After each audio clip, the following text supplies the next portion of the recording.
さあ今回もいつも通り始まるわけなんですけど、前回は外掛けフィルターのポンプの部分を使った自作丈夫式フィルターの話だったんですけど、今回はもっとシンプルな題材ということで85センチ水槽のライトを DIY したという話なんであります。ちなみに前回の自作フィルターの話は今回初の試みなんですけど、 Kindle の書籍として出版いたしましたので、水槽への設置など詳しいことを知りたい方はぜひそちらをご覧いただければと思います。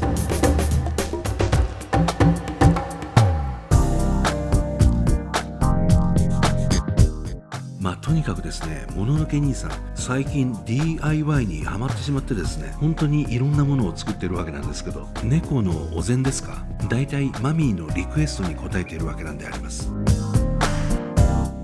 今回紹介するのはその一環として、ビクトリア湖で捕獲したそんなに派手でないシクリッドをより美しくというか水槽の中で映えるようにしたいということで、スポットライトを利用した水槽の照明を自作したわけなんであります。やってることは大したことないんですけど、自分としてはかなりのブレイクスルーというか、電気ノコギリとか買っちゃいましたからね。そんなものを本当に生まれて初めて使ったわけなんですけど、怪我しないといけないように、逆ですね、怪我をしないようにしないといけない、そんなわけなんですけど、初電気ノコギリっていうのは緊張しますからね。 AI にこれでいいのかって何度も聞いたんですけど、そんな様子も含めてブラザーもののけワールドアクアリウムクラブ、今回もいつも通りご覧いただきたいと思っているわけなんであります。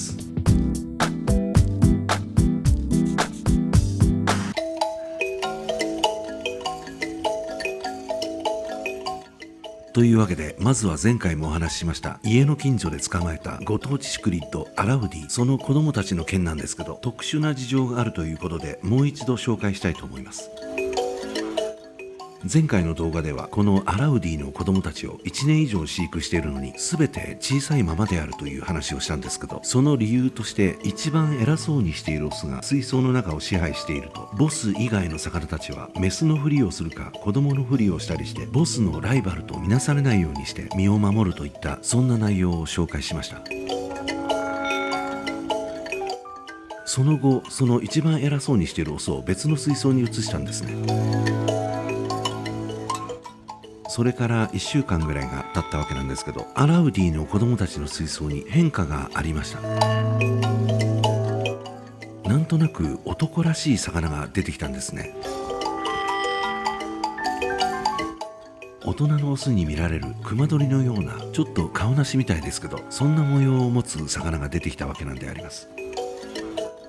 というわけで、このような状態で子供のシクリッドを飼育すると、一番強そうなオスがその水槽を支配する、そんな状況になるようなんであります。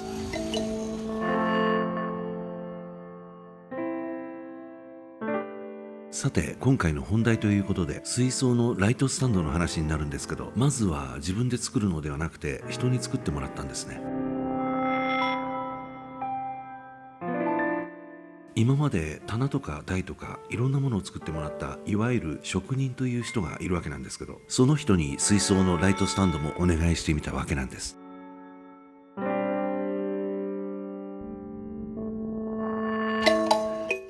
そして出来上がりをよく見てみるとですね、どうやら酔っ払って作業したんですかね。2つのライトの位置が左右で全然合っていなかったり、スタンド自体が明らかに曲がっているわけなんであります。そんなわけで、どう考えても酔っ払ってたんじゃないかなって疑いたくなるわけなんですけど、そんな状況だと申し訳ないですけど頼めないですからね。ではどうしようかっていろいろ考えましたけど、結局ですね、これなら自分でできるんじゃないかっていう、そんな発想に落ち着いたわけなんであります。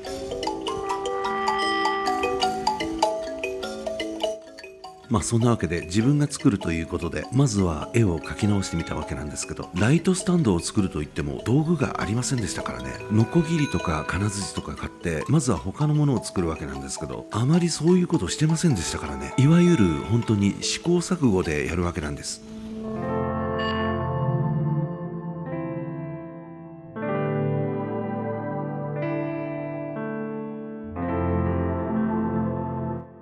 まずは水槽とは関係ないですけど、練習のためにこういったものを作り始めたんですね。そして例の職人に依頼した既存のものについても指定したサイズになってなかったりしたので、これも練習として自分で直したわけなんであります。こうして少しずつ作業に慣れていきました。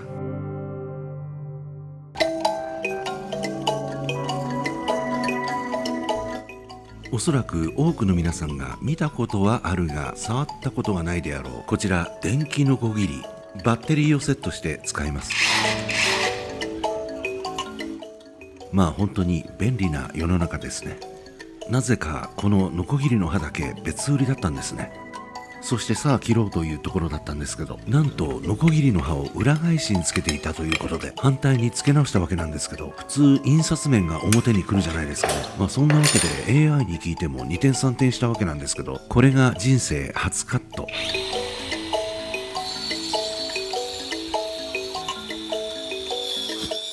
本当に結構ビビるわけなんですけど、2回目はもっとビビってしまったってことで、ご覧の通り切れてない。そんなわけで機械の力を使わずに切り離すわけなんであります。そしてこれは水槽に乗せる部分の溝を作っています。6ミリのガラスにフィットする溝を作ろうとしていますけど、とりあえずなんとなく思った通りにできたわけなんであります。こういった電気を使わないパートはいいんですけど、電動の工具はやはり緊張しますね。本当に便利ですってことで、ライトスタンドのスタンド部分が出来上がりました。これにスポットライトを2つつけるわけなんであります。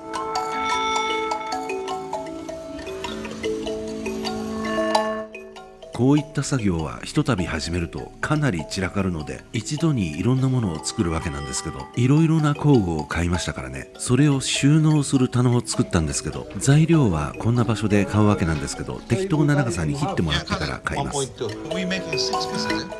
そしてこの板が工具棚の一部になったわけなんであります。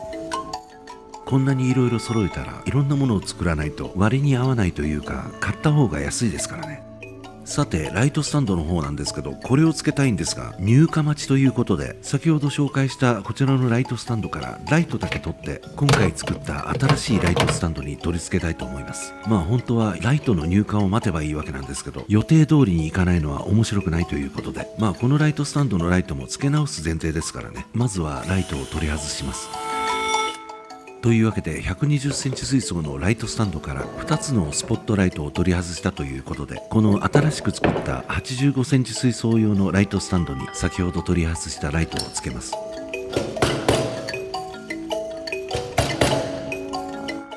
ライトのケーブルが収まる部分ができました。こんな感じで1つ目のライトがつきました。そして2つ目のライトをつけます。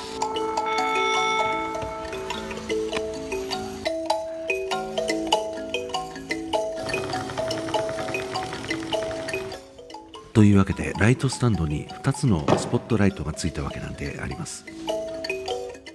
非常にプリミティブなライトスタンドが出来上がったわけなんですけど、このお邪魔猫をどかした後に水槽に設置するわけなんであります。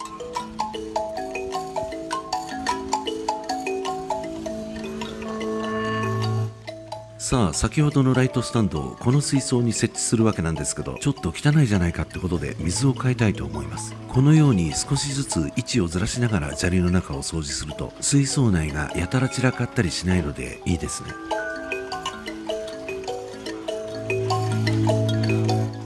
この水槽は現在外部式ろ過フィルター2つと底面フィルターでろ過をしていますけど、ろ過能力が足りていないので今後上部式フィルターを設置しようと思っています。というわけで半分ぐらい水を抜きましたので、新しい水を水槽に入れるわけなんですけど、今は雨季ということでとても綺麗な水が手に入るわけなんであります。ただし雨水は酸性なのでベーキングソーダを入れて調整します。とにかく水道の水が茶色すぎて使えないですからね。そんなわけで雨水を使ってるわけなんですね。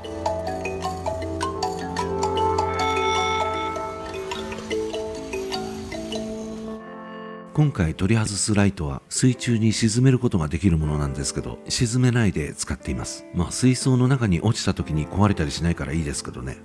青と白の LED なんですけど、そんなに悪くはないわけなんであります。ただし少し青が強すぎてしまうかなということで、今回用意したスタンドでスポットライトを使ってみようという、そんな発想のもとに作業してみるわけなんであります。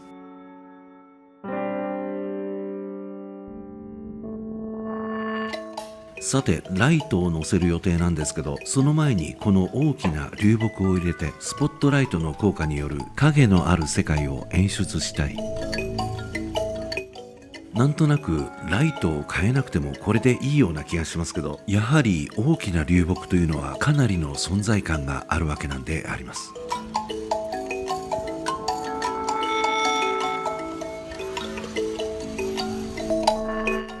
というわけでちょっとナイスなんで名残惜しいんですけど、このライトを取り外す時が来たわけなんですけど、見納めということで餌をあげてみたいと思います。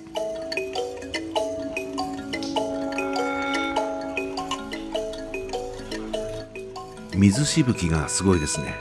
鴨川シーワールドみたい。とにかくとっても素敵な世界なんであります。さあ、とうとう先ほど用意したスポットライトを2つつけたライトスタンドを設置するわけなんですけど、思った通りに設置することができました。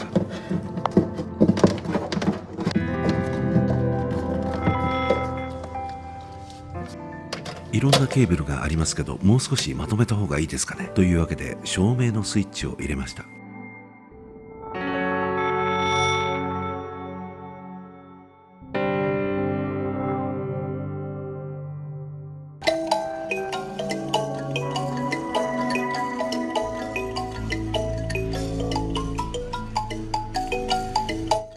単に明るくなっただけのような気がしますけど、やはり影が美しい、そんな気がするわけなんであります。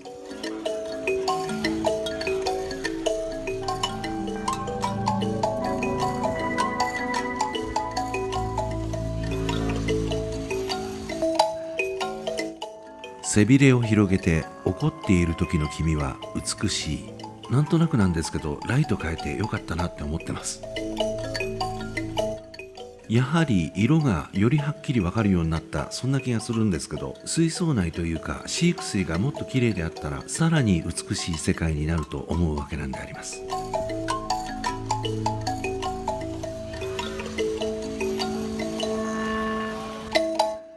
今ご覧いただいている映像ですけど、今回水槽の照明をスポットライトに変えた効果が十分に出ていると思いますということで、皆さん今回の題材はいかがだったでしょうか。先日いただいたコメントで、今年もまた JEX のコンテストに応募するんですかなんて、そんな内容の質問をいただいたんですけど、もう少しで募集期間になるみたいですね。というわけで冒頭にちらっと出したこのご当地グルメらしき映像なんですけど、小僧のお友達の家に夕食に招待されたわけなんであります。ズバリインド人のお家でまさにリアルなインド料理を食べたという、そんな話だったんですけど、やはり持つべきは小僧の友達。やはりインド人が作るインドのカレーは最高ですね。まあ最近マミーが作る日本のカレーも最高なんですけど、結局ですね、カレーは全て美味しいということで、今回の動画を締めくくりたいと思うわけなんであります。ブラザーもののけワールドアクアリウムクラブ。それではまた次回お会いしましょう。